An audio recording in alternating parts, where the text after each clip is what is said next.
Guys நம்ம இன்றைக்கி என்ன பார்க்க போகிறோன்னா இந்த டெஸ்டர் வச்சுக்கிட்டு நம்ம எப்படி ஃபேஸ் அண்ட் நியூட்ரல் எப்படி நம்ம செக் பண்ணுறதுன்னு சொல்லிட்டு இந்த வீடியோவில் நம்ம பார்க்க போகிறோம். ஒரு ஸ்மால் ட்ரிக் தான்.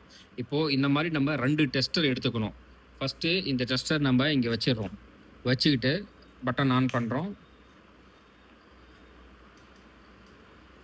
ஃபேஸ் லைன் வருதா? அதே நம்ம நியூட்ரல் லைனில் வச்சா நம்மளுக்கு லைட் எரியாது. ஸோ நியூட்ரல் நல்லா இருக்கா இல்லையான்னு சொல்லிட்டு நம்ம எப்படி ஃபைண்ட் அவுட் பண்ணுறது? ஃபஸ்ட்டு ஒரு டெஸ்டர் வச்சுக்கிறோம். இங்கே நியூட்ரல் வருது, ஃபேஸ் வருது.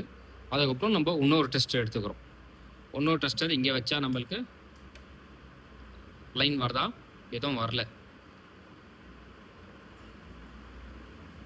நியூட்ரல் இருக்கா இல்லையான்னு சொல்லி நம்மளுக்கு எப்படி ஃபைண்ட் அவுட் பண்ணுறதுன்னா, இந்த மாதிரி நம்ம ஸ்மால் ஒரு ஒயர் கட் பண்ணிவிட்டு இந்த 2 ஒயர் நம்ம இங்கே டச் பண்ணும்போது உங்களுக்கு 2 லைட்டும் 2 டெஸ்டர்லேயே எரியும். தெரியுதுங்களா? ஸோ ஃபேஸ் நியூட்ரல் நல்லா இருக்குன்னு அர்த்தம். ஸோ நம்மளுக்கு நியூட்ரல் கட்டாக இருக்குன்னா நம்மளுக்கு இந்த லைட் எரியாது. ஸோ நம்ம ஈஸியாக ஃபைண்ட் அவுட் பண்ணிக்கலாம். தேங்க்யூ ஸோ மச் ஃபார் வாட்சிங்.